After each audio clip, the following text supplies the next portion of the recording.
আরেকটা দূর মারবে আমার নবী জাহান্নামের গেটের কাছে গিয়া দাঁড়ায়া যাইবে রে। আমার নবী তাকায় দেখবেন আমার কোন একটা উম্মত নি জাহান্নামের মধ্যে চলে যায়। আমার আল্লাহ বলবে হাবিব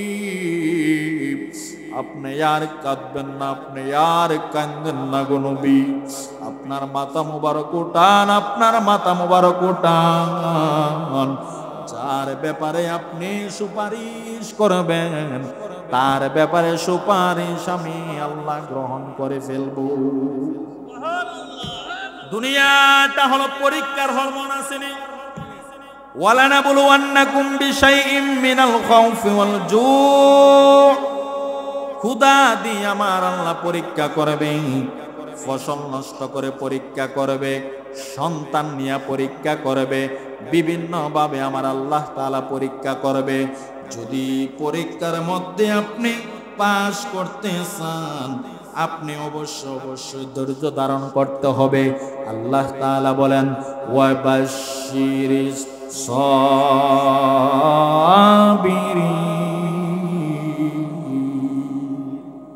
হে নবী আপনি যারা ধৈর্য ধারণ করি তাদেরকে সুসংবাদ দিন।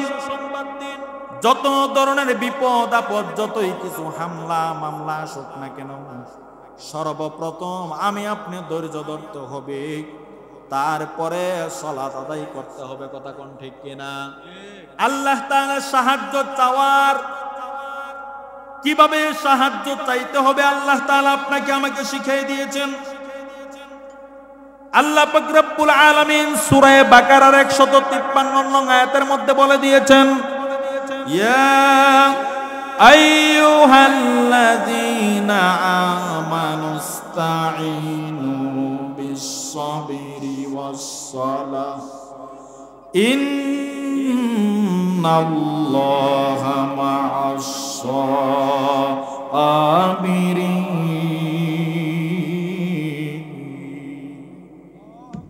আল্লাহ তাআলা বলেন ঈমানদারদেরকে ডাক দিতেছে ইয়া আইয়ুহাল্লাযীনা আমানু, হে ঈমানদাররা, ইস্তাঈনু, তোমরা সাহায্য চাও। কার কাছে চাইবো?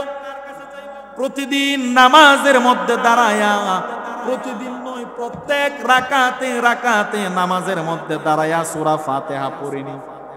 সূরা ফাতিহার মধ্যে কি বলি? ইয়াকা না'বুদু ওয়া ইয়াকা নাস্তাঈন। ইয়াকা না'বুদু শব্দের অর্থ কি জানো নি? ইয়াকা না'বুদু নিশ্চয় একমাত্র আপনার গোলামি করি, একমাত্র আপনার রব্বে কারীমের গোলামি করি, আপনি ছাড়া কাহারও ইবাদত করি না।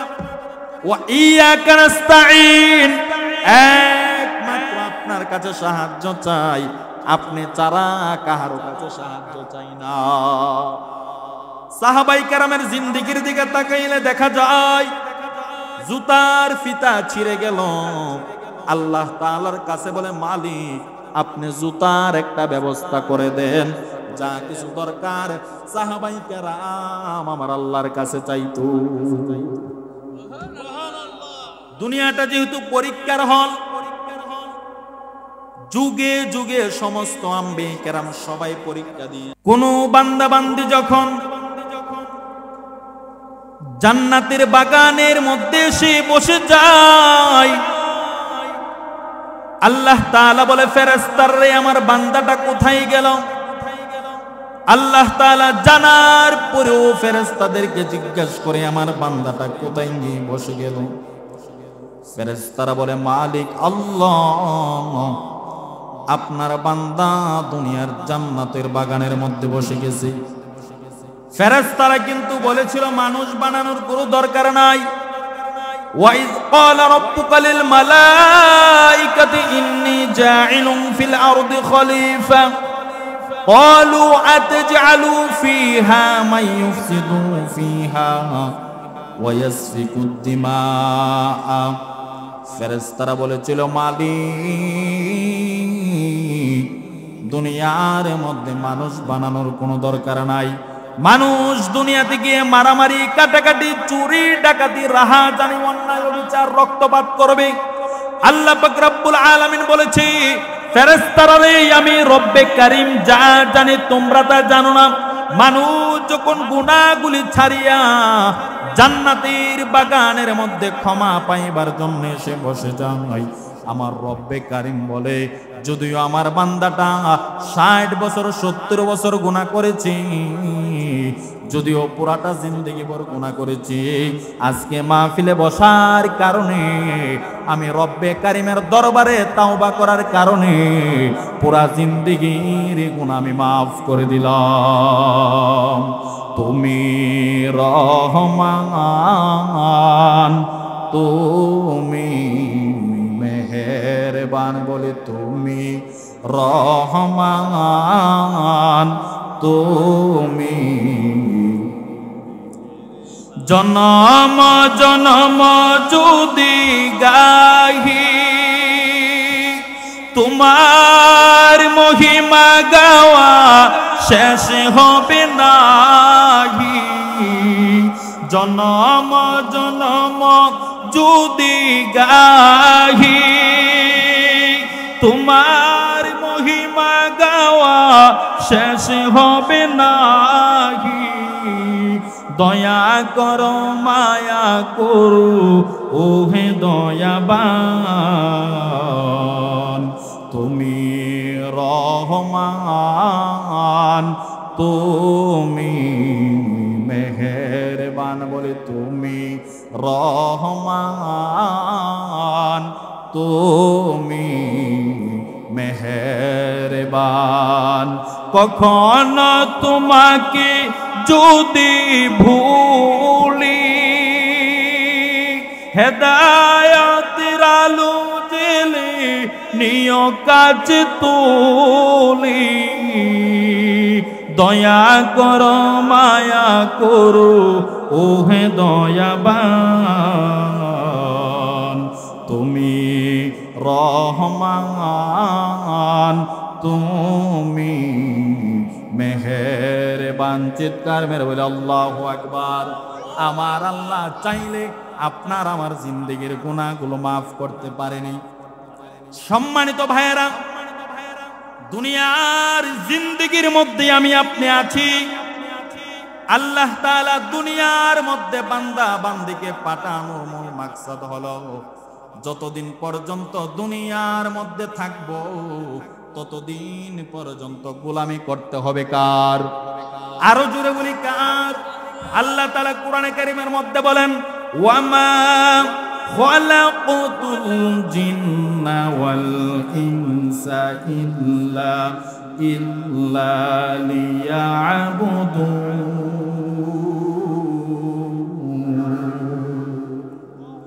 আল্লাহ পাক রব্বুল আলামিন বলে, আমি মানুষ এবং জিনকে বানাই নাই, ইল্লা দ্বারা ইস্তিসনা করেছে। তবে হ্যাঁ, মানুষ এবং জিনকে বানানোর একমাত্র উদ্দেশ্য হলো দুনিয়ার মধ্যে যতদিন আমার বান্দা বান্দি থাকবে ততদিন পর্যন্ত আমার গোলামি করবে। দুনিয়াটা আল্লাহ পাক রব্বুল আলামিন বানাইছে বান্দা বান্দিদের খেদমতের জন্য। মানুষ সারা পৃথিবীর জমিনে যত ধরনের মানুষ আমার আল্লাহ পাক রব্বুল আলামিন বানাইছে, সব কিছুকে বানাইছে মানুষের খেদমত করার জন্য, আর মানুষকে বানাইছে আমার আল্লাহ তাআলার গোলামি করার জন্য। মানুষ করবে আমার আল্লাহ তাআলার গোলামি, আর পৃথিবীর জমিনে যত ধরনের প্রাণী, যত ধরনের সৃষ্টি দেখেন না কেন, সব কিছু আমার মানুষগুলার গোলামি করবে। দুনিয়ার মধ্যে আমি আপনি এসেছি, আল্লাহ পাক রব্বুল আলামিন যত ধরনের নবী রাসূল দুনিয়াতে পাঠিয়েছেন, সমস্ত নবী রাসূলকে পর্যন্ত আল্লাহ তাআলা পরীক্ষা করেছেন। দুনিয়াটা হলো মূলত পরীক্ষার হল। এই দুনিয়ার মধ্যেই আমি আপনি পরীক্ষা দেব। আল্লাহ পাক রব্বুল আলামিন কোরআনে কারীমের সূরা বাকারার 155 নং আয়াতের মধ্যে বলেন, ওয়ালানাবলুওয়ান্নাকুম বিশাইইন মিনাল খাউফি ওয়াল জুউ' ওয়া নাকসিম মিনাল আমওয়ালি ওয়াল আনফুসি ওয়াস সামারাত وبشر الصابرين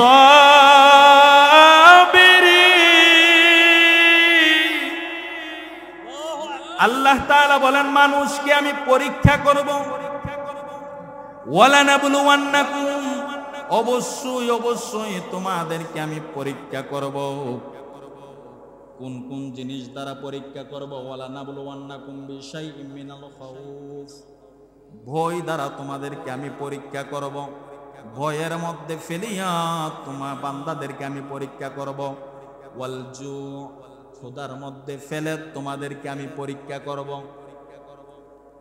একটা ঘটনা বললে বুঝে ফেলবেন আল্লাহ পাক রব্বুল আলামিন বান্দা বান্দীদেরকে কিভাবে পরীক্ষা করে আল্লাহর হাবিব সাল্লাল্লাহু আলাইহি ওয়াসাল্লাম যার স্থান হলো আল্লাহ তাআলার পরে কথা কোন ঠিক কিনা যেই নবী আমার জান যেই নবী আমার প্রাণ যেই নবীকে যদি আমি জীবনের চাইতে বেশি মহব্বত না করি আমি ইমানদার না কথা কোন ঠিক কিনা রাসূলকে মহব্বত করতে গিয়ে যদি আমার জীবনটা চলে যায় আমার কপাল ভালো কথা কোন ঠিক কিনা নবীর জন্য যদি আমি দ্বীনের জন্য যদি আমার জীবন দিয়ে দিতে পারি রে আমার মতো খুশ নসিব দুনিয়ার জমিনে আর কেউ নাই রাসূলকে মহব্বত করত সাহাবাই কেরামের জিন্দেগির দিকে তাকাইলে দেখা যায় সর্ব অবস্থায় নবীর জন্য জীবন দেওয়ার জন্য প্রস্তুত থাকতো সাহাবাই কেরাম রেডি থাকতো সর্বদা রেডি থাকতো আমার জীবনটা যেন রাসূলের জন্য কুরবান হয়ে যায় মরব একবার দুনিয়া থাকার জায়গা নয় আমার এই জীবনটা যদি আল্লাহ তাআলার জন্য চলে যায় আমার এই দুনিয়ার জিন্দেগিটা সার্থক আল্লাহ তাআলা রাসূলের কাছে একটা মহিলা দুধের বাচ্চা নিয়ে এসে বলে ইয়া রাসূলুল্লাহ ইয়া হাবিবাল্লাহ নবী আমার এই ছোট্ট বাচ্চাটাকে আপনি জিহাদের ময়দানে নিয়ে যান আমার নবী বলে মহিলা রে তোমার এই সন্তান জিহাদের মধ্যে কোনো কাজে আসবে না মহিলা তখন বলে ইয়া রাসূলুল্লাহ ইয়া হাবিবাল্লাহ নবী আমি জানি আমার এই সন্তান জিহাদের ময়দানে কোনো কাজে আসবে না জিহাদের ময়দানে পানি আগায় দিতে পারবে না আমার এই সন্তান তীর নিক্ষেপ করতে পারবে না ইয়া রাসূলুল্লাহ ইয়া হাবিবাল্লাহ নবী আমার এই সন্তানকে আপনার কাছে দেওয়ার একটা মাত্র উদ্দেশ্য কাফের বেঈমানেরা আপনি নবীকে উদ্দেশ্য করে যদি তীর মারে যতটা তীর কাফের বেঈমানেরা মারবে আমার সন্তানের উপরে যেন প্রত্যেকটা তীরের আঘাত লেগে যায় আপনি নবীর উপরে যেন একটা তীরও না পড়ে তাদেরকে বলা হয় আশিকে রাসূল সাহাবাই কেরামদের মুখে আশিকে রাসূল শোভা পায় আমার নবী হিজরতের সময় সংক্ষেপে বলতেছি রাসূলের হুজরা শরীফের মধ্যে হযরতে আলী রাদিয়াল্লাহু তাআলা আনহুকে শুইয়ে দিয়ে গিয়েছে রাসূলের বিছানার মধ্যে হযরতে আলী রাদিয়াল্লাহু তাআলা আনহু শোয়া কাফেররা মনে করবে রে আমার নবী বুঝি বিছানার মধ্যে শুয়ে আছে আমার নবী এই ফাঁকি দিয়ে ঘর থেকে হিজরতের উদ্দেশ্যে বাহির হয়ে যায় আর হযরত আলী রাদিয়াল্লাহু তাআলা আনহু আমার নবীর হুজরা শরীফের মধ্যে আমার নবীর বিছানার মধ্যে চাদর মুড়ি দিয়ে শুয়ে গেছে আল্লাহু আকবার বলি কাফেররা যখন ঘরের ভিতরে ঢুকলো ভাবতেছে নবীকে মারার জন্য কাফেররা মনে করেছে মুহাম্মদ এই বিছানার মধ্যে শুয়ে আছে কিছু কাফের বলতেছে শোয়া অবস্থায় তাকে শেষ করে দেয় কিছু কাফের বলে না তার চেহারাটাকে বাহির করে নেই আলী রাদিয়াল্লাহু তাআলা আনহু শুনতেছে শুয়ে শুয়ে আলী সবগুলো কথাগুলো শুনতেছে হযরতে আলী রাদিয়াল্লাহু তাআলা আনহু শুয়ে আছে কাফেররা চাদর ধরে টান মারে চাদর খুলতে পারে না হযরতে আলী রাদিয়াল্লাহু তাআলা আনহু চাদরটা এমন ভাবে ধরে রাখছে রে, কাফেররা যতই চেষ্টা করুক যাতে চাদরটা না খুলতে পারে, আমি কাফেরদের জন্য জোর করে ধরে রাখবো, আর এই ফাঁকি দিয়ে আমার নবী চলে যাবে। নিজের জানের মায়া করে নাই, জীবনের মায়া করে নাই, নিজের জীবন দিয়ে হলো আমার নবীকে মহব্বত করেছে। আল্লাহু আকবার। সাহাবাই কেরাম আমার নবী যখন গড় থেকে বাহির হয়ে গেল, হযরতে আবু বকর রাদিয়াল্লাহু তাআলা আনহুর ঘরের দরজার সামনে দাঁড়ায়া আমার নবী মাত্র একটা টোকা মারলো, টোকা দিল। টোকা দেওয়ার সাথে সাথে হযরতে আবু বকর লাব্বাইক বলে দরজা খুলে দিয়েছি। আমার নবী বলে, আবু বকর, ও আবু বকর, তুমি কি ঘুমাও নাই? ডাক দেওয়ার সাথে সাথে তুমি দরজা খুলে দিলা রে আবু বকর। হযরতে আবু বকর বলে, ইয়া রাসূলুল্লাহ, নবী আপনি যেই দিন থেকে বলেছিলেন আবু বকর যেই কোনো মুহূর্তে হিজরতের ডাক আসতে পারে, তুমি আবু বকর কিন্তু রেডি থাইকো। ইয়া রাসূলুল্লাহ, আপনি যদিও 6 মাস আগে আমাকে বলেছিলেন, আমি আবু বকর দিনের বেলায় যতই কাজ কর্মের মধ্যে ব্যস্ত থাকি না কেন গো নবী, রাত্রের বেলা এক মুহূর্তের জন্য আমি নবী ঘুমাই না,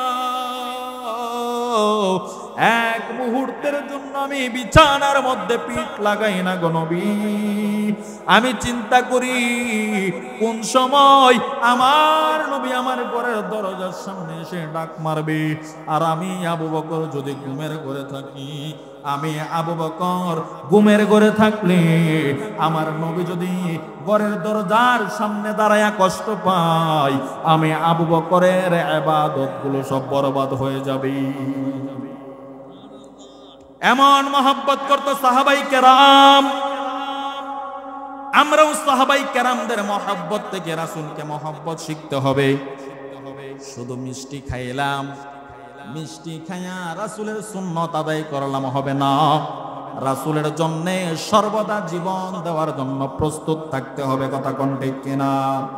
সুন্নাতে নাই শুধু দাওয়াতেরি মেহমান, সুন্নাতে নাই শুধু খাওয়া শেষে মধুপান, আর কিছু সুন্নাত আছে তুমি জানো কি?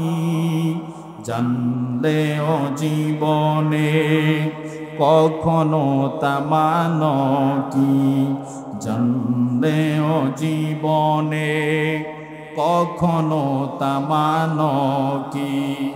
সুন্নাত নয় শুধু মাজলুম সহায়, আর সুন্নাত হলো বাতিলের প্রতিরূপ। সুন্নাত নয় শুধু মাজলুম সহায়ক, আর সুন্নাত হলো বাতিলের প্রতিরূপ। মহব্বতে তার সুদিনের সাথী তুমি, দুর্দিনেও তার পাশে থাকো কি? আর কিছু সুন্নাত আছে তুমি জানো কি? জানলেও জীবনে কখনো তা মানো কি? সুন্নাত নয় শুধু মেষি চরাতে যাওয়া, আর সুন্নাত হলো রাষ্ট্রনায়ক হওয়া। মহব্বতে তার সুদিনের সাথী তুমি, দুর্দিনেও তার পাশে থাকো কি? আর কিছু সুন্নাত আছে তুমি জানো কি? জানলেও জীবনে কখনো তা মানো কি জানলেও জীবনে কখনো তা মানো কি। চিৎকার মেরে বলে আল্লাহু আকবার। রাসূলের সুন্নাত যেটা ভালো লাগে মানলাম, যেটা আমার মুআফিক এটা মানলাম, আর বাকিগুলো মানলাম না, তার নাম কোনদিন আশিক রাসূল হতে পারে না। যেই ব্যক্তি রাসূলকে মহব্বত করে রে, আমার নবীর প্রিয় খাবার ছিল লাউ, কদু আমার নবী বেশি মহব্বত করতেন। এক আশিক রাসূলের মুখের কথা শুনলাম, উনি বলতেছে আমি বাজার থেকে লাউ কিনলে কোনোদিন ব্যাগের মধ্যে ঝুলাই আমি লাউ আনি না, লাউ আমি ঝুলাইয়া আনি না। যতবার আমি লাউ কিনবো ততবার লাউকে আমি কাদের মধ্যে ঝুলাই আমি আনি। আমি চিন্তা করি আমার নবীর মহব্বতের খাবার হলো লাউ, আমার নবী কদুকে বেশি মহব্বত করতেন। আমার নবী যেহেতু মহব্বত করতেন কদুকে, এই চিন্তা করিয়া আমি কোনোদিন লাউরে আমি জুলাইয়া আনি না। তার নাম হলো আশিক রাসূল। আল্লাহ তাআলা যে পরীক্ষা করবেন, ভয় দিয়ে পরীক্ষা করবেন, ক্ষুধা দিয়ে পরীক্ষা করবেন। একটা ঘটনা বললে বুঝে ফেলবেন ক্ষুধা দিয়ে কিভাবে আল্লাহ তাআলা বান্দা বান্দিকে পরীক্ষা করে। আমার আপনার নবী কুল কায়নাতের নবী প্রতিদিন রাসূলের মেয়ে ফাতেমাতুজ জোহরা রাদিয়াল্লাহু তাআলা আনহার বাড়ির মধ্যে যায়। দিনের কাজে অনেক ব্যস্ত থাকার কারণে 2-3 দিন যাবত ফাতেমার বাড়িতে যেতে পারে নাই। 2-3 দিন পর আমার নবী ফাতেমাতুজ জোহরা রাদিয়াল্লাহু তাআলা আনহার বাড়ির মধ্যে গেলেন। যে দেখে ফাতেমার ঘরের দরজাটা লাগানো, আমার নবী ঘরের দরজার সামনে দাঁড়ায়া ফাতেমাকে একবার ডাক দিল, মা দরজাটা খুলো। ঘর থেকে কোনো আওয়াজ নাই, মনোযোগ। দ্বিতীয়বার আমার নবী বললেন, মা ফাতেমা আমি তোমার বাবা ঘরের দরজার সামনে হাজির, দরজাটা খুলো। ফাতেমাতুজ জোহরা রাদিয়াল্লাহু তাআলা আনহা কান্না বিজড়িত কণ্ঠে বলে, ইয়া রাসূলুল্লাহ, ইয়া হাবিবাল্লাহ, নবী আমি দরজা খুলবো ঠিক, কিন্তু আমার পরনে তেমন কোন কাপড় নাই গো নবী। যিনি হলেন আল ফাতেমাতু সাইয়্যিদাতুন নিসা আহলিল জান্নাহ রাদিয়াল্লাহু তাআলা আনহা, যেই ফাতেমা হলো জান্নাতি মহিলাদের সরদার। এই ফাতেমা দুনিয়ার মধ্যে কেমন কষ্ট করে আমার নবীর চাদর মুবারক খানা হযরত ফাতেমাতুজ জোহরা রাদিয়াল্লাহু তাআলা আনহা জানালা দিয়ে দিলেন। জানালা দিয়ে বলতেছে, মা এই চাদরটা পরিয়া তুমি আমি আব্বার সামনে আসো। হযরত ফাতেমা চাদরখানা শরীরের মধ্যে জড়ায় আমার নবীর দরবারে আসলেন।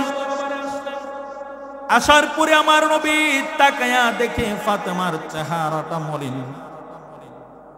চেহারাটা মলিন হয়ে আছে, চক্ষুগুলো গর্তের ভিতরে ঢুকে গেছে। আল্লাহু আকবার। চক্ষুগুলি গর্তের ভিতরে ঢুকে গেছে, চেহারাটা মলিন হয়ে আছে। আমার নবী সময় ডাক দেয়া, কই ফাতেমা তুমি কয়দিন যাবত খাবার খাও না, তোমার চেহারাটা কেন এত মলিন হয়ে গেছে, কারণ কি? ফাতেমা তখন ডাক দেয়া, কই ইয়া রাসূলুল্লাহ, ইয়া হাবিবাল্লাহ, নবী আমি ফাতেমা যদিও 2-3 দিন যাবত খাই না, কোনো অসুবিধা নাই, কিন্তু আপনার আদরের 2টা নাতি হাসান আর হুসাইন আজকে 3 দিন যাবত চুলার মধ্যে কোনো আগুন জ্বলে না। ইয়া রাসূলুল্লাহ, নবী 3 দিন যাবত কোনো খানা নাই, খানা না খাইয়া আমি মার কাছে কান্না করে গো নবী, আমি মা কোথায় থেকে খাবারের ব্যবস্থা করে দেব, কিভাবে আমি খাবারের ব্যবস্থা করে দেব, ঘরের মধ্যে কিচ্ছু নাই। ফাতেমা এই কথাগুলো বলতেছে আর ওনার গাল বেয়ে বেয়ে পানি পড়তেছে। আমার নবী শুনে আমার নবী কান্দে, ফাতেমাও কান্দে, আমার নবীও কান্না করতেছে। এই মুহূর্তে হাসান রাদিয়াল্লাহু তাআলা আনহু ঘুমের মধ্যে ছিলেন।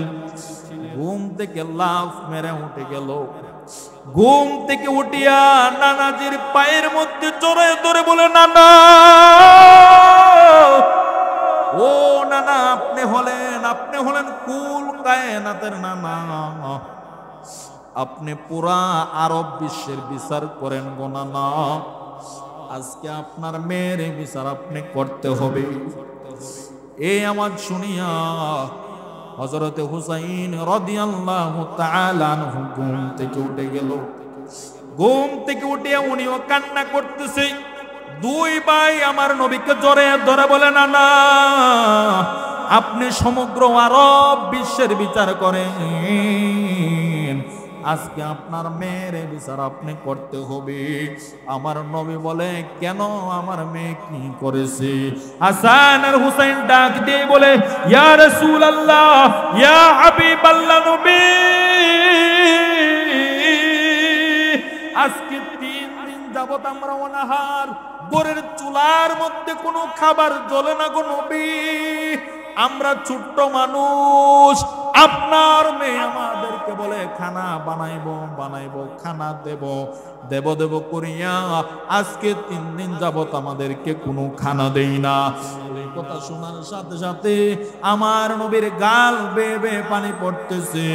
আমার নবীর পেট মুবারকটা দেখাইয়া দিলেন, কাপড়টা উল্টাইয়া আমার নবীর পেট মুবারক দেখাইয়া বলে, নাতিরা রে, এ হাসানে হুসাইন, আমার পেটের দিকে তাকাও, তোমরা 3 দিন যাবত না খেয়ে আমি নানার কাছে বিচার দাও। আমি নানা আজকে 7 দিন যাবত কোনো খানা খাই না, 7 দিন যাবত আমি কোনো আহার করে না রে নানা, দিনের কাজে ব্যস্ত থাকার কারণে 7 দিন যাবত কোনো খানা নাই, 7 দিন যাবত না খাইয়া আমি কাহারও কাছে বলি না রে নানা, 3 দিন না খাইয়া আমার কাছে বিচার দাও, আমি 7 দিন না খাইয়া কার কাছে বলবো আমি? এই কথা শোনার পর হাসান আর হুসাইন বলে, নানা, ও নানা গো, আর আপনার কাছে আমরা খানা চাই না, আর খাবার দিতে হবে না, খানা চাই না গো নানা, আর কোনোদিন আপনার কাছে খানা চাইব না। আমার নবী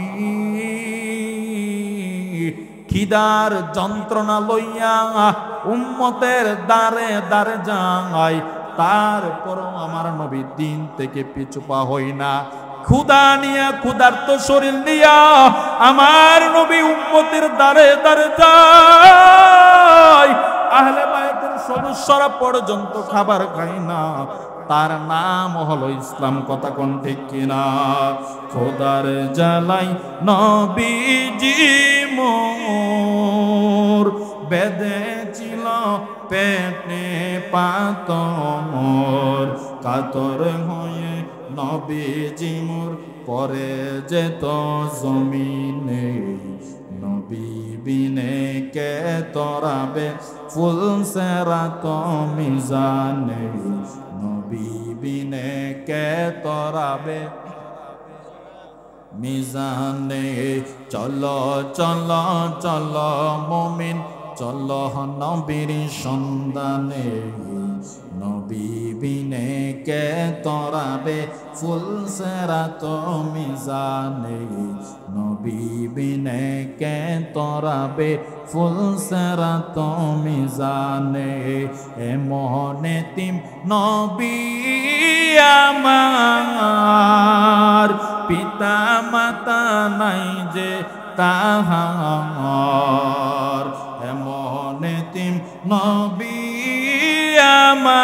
আমার, পিতা মাতা নাই যে তাহার, এর পরে ও কত মারা মারল কাফের দুশমনে, নবী বিনে কে তরাবে ফুল সেরাত মিজানে, নবী বিবিনে কে তরাবে ফুলসেরাত মিজানে। আমার আপনার নবী হাসরের ময়দানে কি করবে জানেননি? একটা দৌড় মারবে ফুলের দিকে, আমার কোন উম্মত নি জাহান্নামের, আমার কোন উম্মত নি ফুলসেরাতের গেটের মধ্যে পড়ে যায়। আরেকটা দৌড় মারবে আমার নবী মিজানের পাল্লার দিকে, আমার কোন উম্মত নেই মিজানের পাল্লার মধ্যে আটকা পড়ে যায়।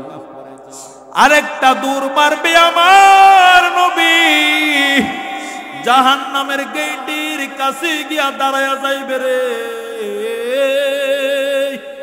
আমার নবী তাকায় দেখবেন আমার কোন একটা উম্মত নেই জাহান্নামের মধ্যে চলে যায়। আমার আল্লাহ বলবে, হাবিব আপনি আর কাঁদবেন না, আপনি আর কাঁদবেন না গো নবী। আপনার মাথা মুবারক উঠান, আপনার মাথা মুবারক উঠান। যার ব্যাপারে আপনি সুপারিশ করবেন তার ব্যাপারে সুপারিশ আমি আল্লাহ গ্রহণ করে ফেলব। দুনিয়াটা হলো পরীক্ষার হল, মনে আসেনি? ওয়ালানাবলুওয়ান্নাকুম বিশাইইম মিনাল খাউফি ওয়াল জু'। ক্ষুধা দিয়ে আমার আল্লাহ পরীক্ষা করবে, ফসল নষ্ট করে পরীক্ষা করবে, সন্তান নিয়ে পরীক্ষা করবে, বিভিন্ন ভাবে আমার আল্লাহ তাআলা পরীক্ষা করবে। যদি পরীক্ষার মধ্যে আপনি পাস করতে চান আপনি অবশ্যই ধৈর্য ধারণ করতে হবে। আল্লাহ তাআলা বলেন, ওয়াবাশশিরিস সাবিরিন।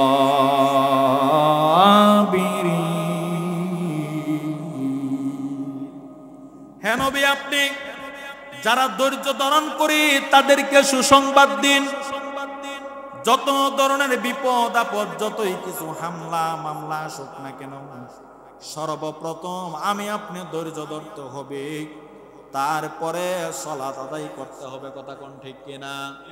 আল্লাহ তাআলার সাহায্য চাওয়ার, কিভাবে সাহায্য চাইতে হবে আল্লাহ তাআলা আপনাকে আমাকে শিখিয়ে দিয়েছেন।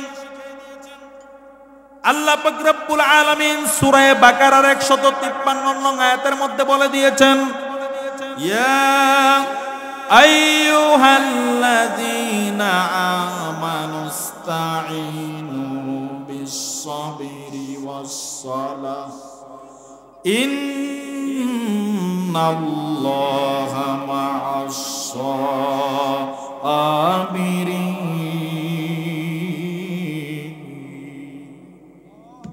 আল্লাহ তাআলা বলেন, ঈমানদারদেরকে ডাক দিতেছে, ইয়া আইয়ুহাল্লাযীনা আমানু, হে ঈমানদাররা, ইস্তাঈনু, তোমরা সাহায্য চাও। কার কাছে চাইবো? প্রতিদিন নামাজের মধ্যে দাঁড়ায়া, প্রতিদিন নয় প্রত্যেক রাকাতে নামাজের মধ্যে দাঁড়ায়া সূরা ফাতিহা পড়িনি। সূরা ফাতিহার মধ্যে কি বলি? ইয়াকা না'বুদু ওয়া ইয়াকা নাস্তাঈন। ইয়াকা না'বুদু শব্দের অর্থ কি জানো নি?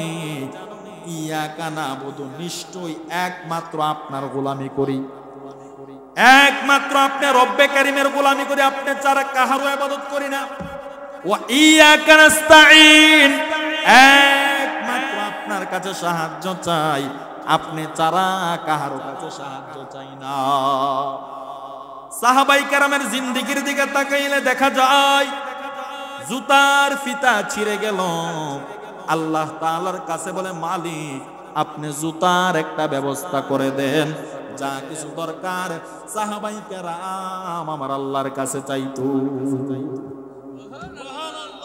দুনিয়াটা যেহেতু পরীক্ষার হল,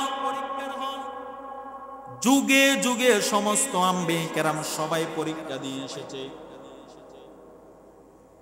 ফেরাউনের নাম শুনছেন নি? ফেরাউন, মুসা নবীর জামানায় ফেরাউন, ফেরাউনের স্ত্রী ছিল, নাম ছিল আসিয়া। কি নাম? ফেরাউনের স্ত্রীর নাম হলো আসিয়া। ফেরাউনের বাড়ির মধ্যে, বাসার মধ্যে একটা মেয়ে মহিলা কাজ করত। ইমানি পরীক্ষা, কিভাবে ইমানি পরীক্ষা দিয়ে ঘটনাটা শুনলে বুঝে ফেলবেন। এই মহিলার কাজ ছিল ফেরাউনের মেয়ের চুলগুলো আশ্রিয়ে দেওয়া। ফেরাউনের মেয়ের চুল আশ্রিয়ে দেই। একদিন ফেরাউনের মেয়ের চুলগুলো আশ্রাইতেছে, এই মুহূর্তে কাজের মহিলার হাত থেকে চিরুনিটা পড়ে গেছে। চিরুনিটা পড়ার পর মহিলাটা চিরুনিটা উঠাইবার সময় বিসমিল্লাহ বলে চিরুনিটা উঠাইছে। কি বলে উঠাইছে? বিসমিল্লাহ বলে উঠাইল। বিসমিল্লাহ মানে কি? আল্লাহ তাআলার নামে উঠাইছি। চিরুনিটা উঠানোর পর ফেরাউনের মেয়ে বলে, তুমি কার নাম নিয়েছো এখন? এই মহিলা বলে, আমি এমন এক ব্যক্তির নাম নিয়েছি, এমন এক সত্তার নাম নিয়েছি যিনি হলেন আমার রব, তোমার রব। ফেরাউনের মেয়ে বলে, কেন তুমি কি আমার আব্বাকে রব বলে স্বীকার করো না? বলল, না, তোমার আব্বাকে আমি রব বলে স্বীকার করি না। যার নাম নিয়েছি তিনি আমার রব, তোমার আব্বার রব। আল্লাহু আকবার বলি। এই কথা শোনার পরে ফেরাউনের মেয়ে চলে গেলেন ফেরাউনের কাছে, গিয়ে বলে, আব্বাজি, আমাদের বাড়ির মধ্যে কেমন কাজের লোক রাখলেন, যেই কাজের মহিলাটা আপনি আব্বাকে আল্লাহ বলে স্বীকার করে না। নাউজুবিল্লাহ বলি। ফেরাউন বলে, আরে কি বলস, আমার ঘরে কাজ কইরা আমারে রব বলে স্বীকার করে না। পুরা মিশরের মানুষ আমাকে রব বলে স্বীকার করে, কিন্তু এই মেয়ে কাজের মহিলা আমাকে রব বলে স্বীকার করে না। বললো, এই মহিলাটাকে আমার কাছে ধরে আনো। মহিলাটাকে ধরে আনলেন। আনার পরে মহিলাকে বলে, তুমি কি আমাকে রব বলে স্বীকার করো না? বলল, না না, তোমাকে আমি রব বলে মানি না। ফেরাউন বলে, যদি আমাকে রব বলে স্বীকার না করো রে, তোমার জীবন আমি শেষ করে দেব। মহিলা বলে, আমার জীবন চলে যেতে পারে, কোনদিন তোমাকে আমি রব বলে মানব না। মহিলা বলে, আমি তোমাকে রব বলে মানব না। যত ধরনের হামলা মামলা জেল জুলুম যতই কিছুই হোক। ফেরাউন করলো কি? ফেরাউন বলতেছে, তার সন্তানদেরকে আমার কাছে নিয়ে আসো। এই মহিলার সন্তান কোন বর্ণনার মধ্যে লেখে 7 জন সন্তান ছিল, কোন রেওয়ায়াতে পাওয়া যায় 11 জন সন্তান ছিল। ফেরাউন সবগুলা সন্তানকে এনে হাজির করলো। হাজির করে বলতেছে, যদি তুমি আমাকে রব বলে না মানো, তোমার সন্তানদেরকে আমি মেরে ফেলবো। কোন এক রেওয়ায়াতের মধ্যে এসেছে সন্তানদেরকে ফাঁসি দিয়ে মেরেছে, কোন এক রেওয়ায়াতের মধ্যে এসেছে বড় কড়াইয়ের মধ্যে তেল ডালিয়া আগুন ধরায়া আগুন জ্বালায়া এই আগুনের মধ্যে সন্তানদেরকে ছেড়ে দিয়েছে। নাউজুবিল্লাহ পুরি। এই মহিলার সন্তানদেরকে প্রথম একটা সন্তানকে আনলো, বলে, যদি তুই আমাকে রব বলে স্বীকার না করো, তোমার সন্তানকে আমি আগুনের মধ্যে তেলের মধ্যে ফেলে দেব। মহিলা বলে, অসুবিধা নয়, আমার সন্তানদের তেলের মধ্যে ফেলে দিতে পারো রে, তারপরেও আমি তোকে রব বলে মানব না। কেমন পরীক্ষা দেই, মানে পরীক্ষা। লাস্ট মুহূর্তে মহিলার একটা সন্তানকে আনিয়া তেলের মধ্যে ছেড়ে দিল। মা বোনেরা যেইভাবে পিঠা বানায়, তেলের মধ্যে যেইভাবে পিঠা ছেড়ে দেয়, ঠিক তদ্রুপ সন্তানটারে তেলের মধ্যে ছেড়ে দিল মার সামনে। মা একটু আফসোস করে না, অসুবিধা নাই, আমার রব্বে কারীম তো আমাকে দেখতেছি।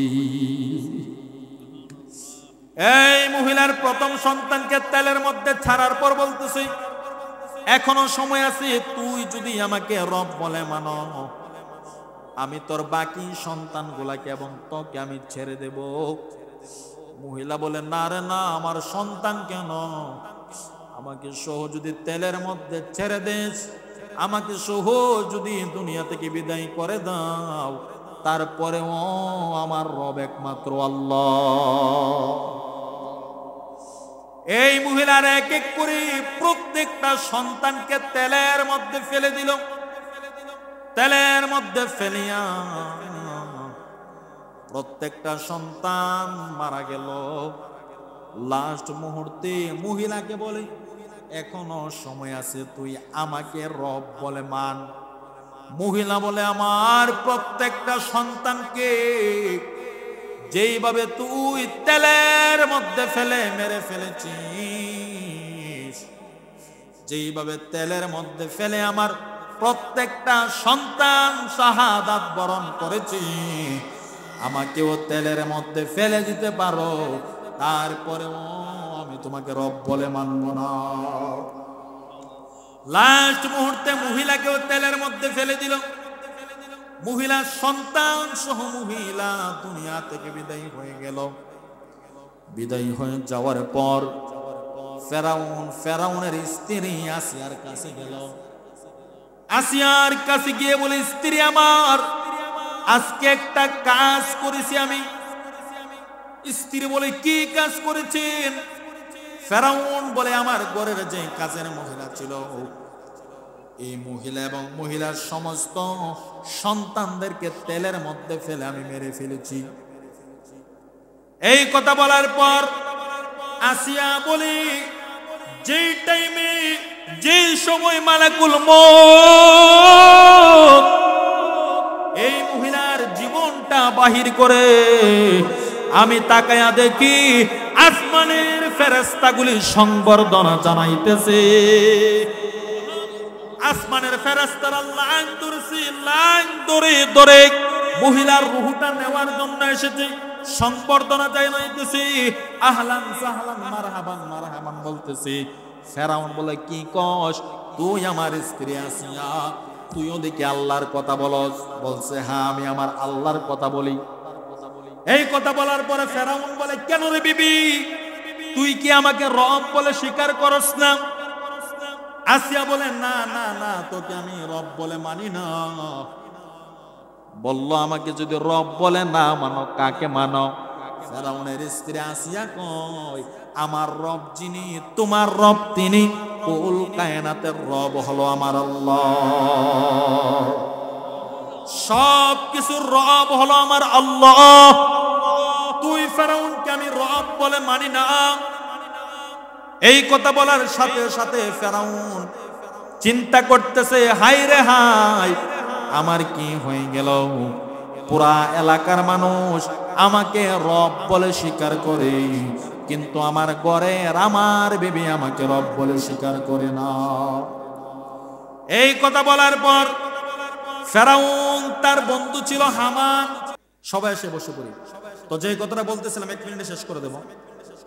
আপনার ফেরাউন তার স্ত্রী আসিয়াকে অনেক নির্যাতন করছে, অনেক নির্যাতন করছে। নির্যাতন করার পরেও সে কিন্তু কালিমা ছাড়ে নাই, আল্লাহ তাআলাকে বলে নাই, ফেরাউনকে রব বলে স্বীকার করে নাই। তাকিয়ে দেখেন, মুসা আলাইহিস সালাতু ওয়াস সালাম যেন দুনিয়াতে না আসে, ফেরাউন অনেক চেষ্টা করেছে, অনেক কিছু করেছে, অনেক গর্ভবতী মহিলাকে মেরেছে। যেই সন্তানগুলো, যেই মহিলাগুলো গর্ভবতী ছিল, প্রত্যেকটা মহিলার ঘরে ঘরে ফেরাউনের বাহিনী ফিট করে দিয়েছে, যদি পুত্র সন্তান হয় লগে লগে যেন দুনিয়া থেকে বিদায় করে দেবে। এত কিছু করার পরেও আল্লাহ পাক রব্বুল আলামিন ফেরাউনের ঘরের মধ্যে হযরত মুসা আলাইহিস সালাতু ওয়াস সালামকে লালিত পালিত করেছেন। আল্লাহু আকবার। এই জন্য আমি বলতে চাই, দুনিয়ার জমিনে যেই সময় আমার মরণ লেখা, সেই সময় আসবে। 1 সেকেন্ড আগেও আসবে না, 1 সেকেন্ড পরেও আসবে না। দুনিয়ার জমিনের মধ্যে যতদিন আমি আপনি বেঁচে থাকবো, ততদিন পর্যন্ত কুরআন এবং সুন্নাহের কথাগুলো বলতে হবে, কোনো ভয় করা যাবে না। মরণ একবার, জীবন একবার, দুনিয়াতে এসেছি, বারবার আসবো না। যতদিন দুনিয়াতে বেঁচে থাকবো, হক কথা বলতে হবে। হক কথা বলতে গিয়ে যত ধরনের জেল জুলুম ফাঁসি যাই কিছু আসুক না কেন, কোনো অসুবিধা আছে? কোনো অসুবিধা নাই। যা সত্য সত্য কথা বলবেন, সঠিক পথে চলবেন। আল্লাহ তাআলা কবুল করুক। সকলে বলে আল্লাহুম্মা আমিন।